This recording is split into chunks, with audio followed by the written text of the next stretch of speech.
দুই ভোটার তালিকায় শিশির অধিকারীর নামে অসঙ্গতি, দাবি দেবাংশু ভট্টাচার্যের। 2002 এবং 2025-এর তালিকায় অসঙ্গতি সত্ত্বেও শিশির বাবু বা শুভেন্দু কি ডাক পেয়েছেন? দুটি ছবি পোস্ট করে প্রশ্ন তৃণমূলের সোশ্যাল মিডিয়া সেলের ইনচার্জ দেবাংশু। 2002-এর তালিকায় শুভেন্দু অধিকারীর পিতার নামের পাশে ছিল শিশির অধিকারী। এখনকার তালিকায় শিশির বাবুর নাম শিশির কুমার অধিকারী। এই একই ভুলের জন্য কোটি কোটি মানুষকে লজিক্যাল ডিসক্রিপেন্সির আওতায় ফেলা হচ্ছে, ডেকে পাঠানো হচ্ছে, হয়রান করা হচ্ছে। শিশির বাবু বা সেই সূত্রে শুভেন্দু বাবু কি শুনানিতে যাওয়ার ডাক পেয়েছেন? রাজ্যে 10 কোটি মানুষের জন্য এক নিয়ম, বিজেপির বিরোধী দলনেতার পরিবারের জন্য আরেক নিয়ম। এতেই কি স্পষ্ট হয়ে যায় না নির্বাচন কমিশন কাদের অঙ্গুলি হেলনে চলছে? এখন এটা প্রকাশিত হওয়ার পর যদি নোটিশ যায়, সেটাকে অগ্রাহ্য করাই শ্রেয়। সোশ্যাল মিডিয়ায় পোস্ট করে আক্রমণ দেবাংশু ভট্টাচার্যের। দেবাংশু একটা দারুণ জিনিস বার করেছে। শুভেন্দুবাবুর বাবার নাম আগে শুধু শিশির অধিকারী ছিল, পরে কেন কুমার হয়ে গেল?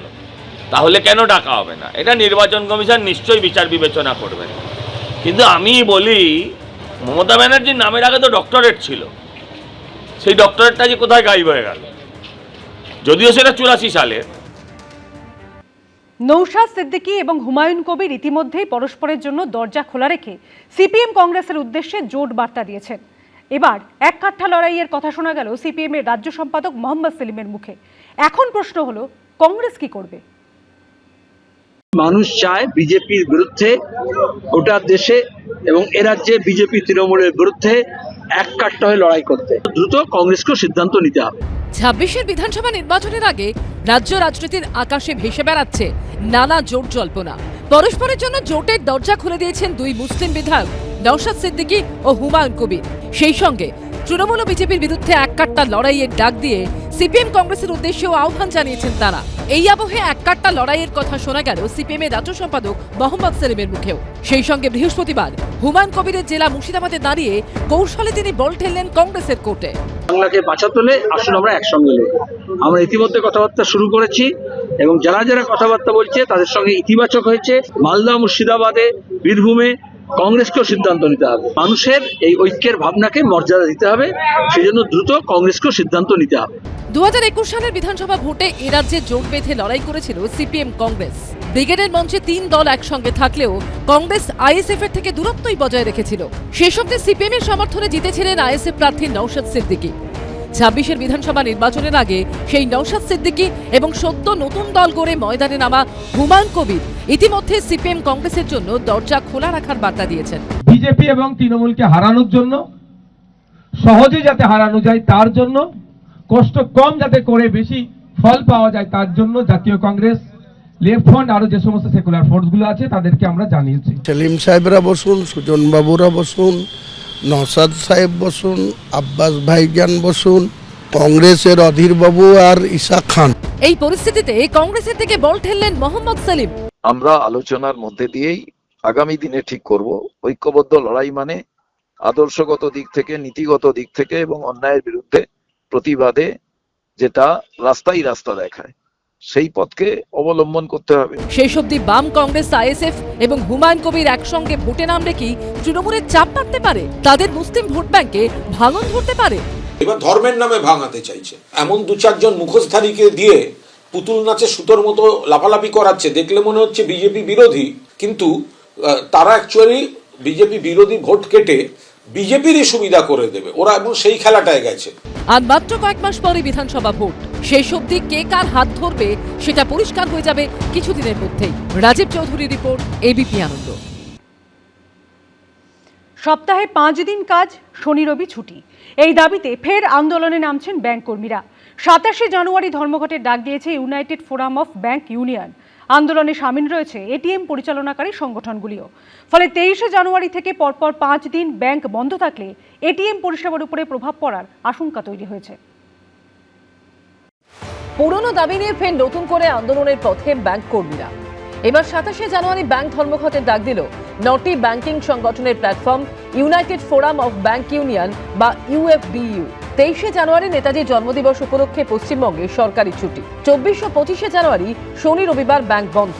26 জানুয়ারি প্রজাতন্ত্র দিবসের ছুটি। এরপর 27 তারিখ ব্যাংক ধর্মঘট হলে পরপর 5 দিন ব্যাংক বন্ধ থাকবে। ধর্মঘটে এটিএম পরিচালনকারী সংগঠনগুলি থাকায় এটিএম পরিষেবাও বিঘ্নিত হওয়ার আশঙ্কা দেখা দিয়েছে। যে সমস্ত ব্যাংকে আমাদের যেটা 9টা কনস্টিটিউয়েন্টের যারা সদস্য আছেন তারা মাইনে কাটিয়ে স্ট্রাইকে যাবেন। ভারতবর্ষের অনেক সানডে ওপেনিং ব্যাংক আছে, তো সানডে ওপেনিং ব্যাংকগুলো তারা তো কাজ করবে, সেখানে তো ব্যাংক বন্ধ থাকবে না, এটিএম বন্ধ থাকবে না। তা সুতরাং পরিষেবা কিন্তু অন্যান্য যে আগের দিনগুলোতে বন্ধ এরকম ধরনের ভ্রান্ত ধারণা মনে হচ্ছে আমাদের কোনো জায়গায় যাচ্ছে। কিন্তু সাধারণ মানুষের কাছে আমাদের একটাই আবেদন যে যতটা পারা যায় ব্যাংকিং কাজ আপনারা একটুখানি মিটিয়ে নেবার আগে থেকে চেষ্টা করবেন।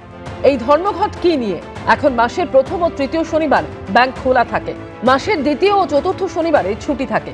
ব্যাংক কর্মীদের দাবি রিজার্ভ ব্যাংক সহ বাকি সরকারের অধীনে আর্থিক প্রতিষ্ঠানের মতোই তাদেরও প্রতি সপ্তাহে 2 দিন করে ছুটি দিতে হবে।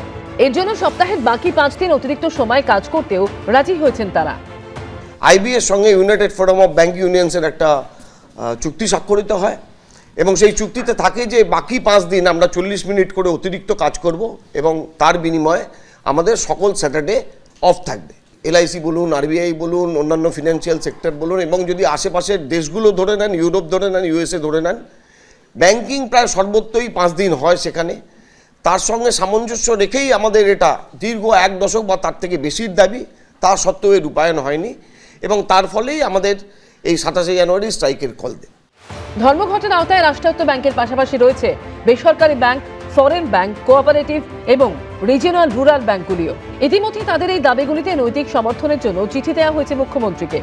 এর আগে একই ইস্যুতে 2025-এর মার্চ মাসেও ধর্মঘটের ডাক দিয়েছিল ব্যাংক কর্মীদের সংগঠনগুলি, কিন্তু সেবার কেন্দ্রীয় সরকারের অধীনস্থ ইন্ডিয়ান ব্যাংকস অ্যাসোসিয়েশনের আশ্বাস পেয়ে ধর্মঘট তুলে নেওয়া হয়। 10 মাস পরেও কোনো পদক্ষেপ না হওয়ায় ফের আন্দোলনের পথে হাঁটতে চলেছেন ব্যাংক কর্মীরা। অরিত্রিক ভট্টাচার্যের রিপোর্ট, এবিপি আনন্দ, কলকাতা। বড় বড় চোখ, নরম মুখের আদল, এক্কেবারে যেন ছোটবেলার সেই পুতুল। এবার সরস্বতী পুজোয় প্রতিমার এটাই নতুন ট্রেন্ড। প্রযুক্তি আর কৃত্রিম মেধার যুগে তাল মিলিয়ে বদলেছেন বাগদেবীও। সোশ্যাল মিডিয়ায় এখন নতুন ট্রেন্ড কিউট সরস্বতী, তাতেই গা ভাসিয়েছেন 8 থেকে 80। পটুয়া পাড়াতেও এই কিউট সরস্বতীর চাহিদা তুঙ্গে। এআই জোয়ারের জল এসে পৌঁছলো কলকাতার বিভিন্ন পটুয়া পাড়ায়। পটুয়া পাড়ার নতুন ট্রেন্ড কিউট সরস্বতী। চাহিদাও আছে, খুব চাহিদা আছে, আরো চাইছে। আমার তো এখান থেকে তো প্রায় 20 কাস্টমার ফিরে গেছে, বলছে টাকা দিচ্ছি বানিয়ে দিন, বা টাকা দিচ্ছি এটা দিন, 500 টাকা বেশি দিচ্ছি এটা দিয়ে দিন। সরস্বতী পুজো এসেই গেল, দম ফেলার ফুরসত নেই মৃৎশিল্পীদের। দাম বেশি হলেও অধিকাংশ ক্রেতারই ঝোঁক এই কিউট সরস্বতীতে। যুগের সাথে তাল মিলিয়ে এআই একটা ব্যাপার এখন একটু চলছে, তার সাথে এবার কিছুটা মানে পুতুল ডল টাইপের কিউট সরস্বতী এই ডিমান্ডটা এখন খুব বেড়েছে ইদানিং। সেই এতেই তারা মানে যারা মানে ইয়াং ছেলে তারা এই ধরনের সরস্বতীটাই বেশিটাই পছন্দ করছেন। ভক্তি, রীতি, সাবেকিয়ানার সঙ্গে আধুনিকতার মিশেলে এই কিউট প্রতিমা এবার সরস্বতী পুজোর বাড়তি আকর্ষণ। শিবাশিস মৌলিক, এবিপি আনন্দ। এবিপি আনন্দ, এগিয়ে থাকে, এগিয়ে রাখে।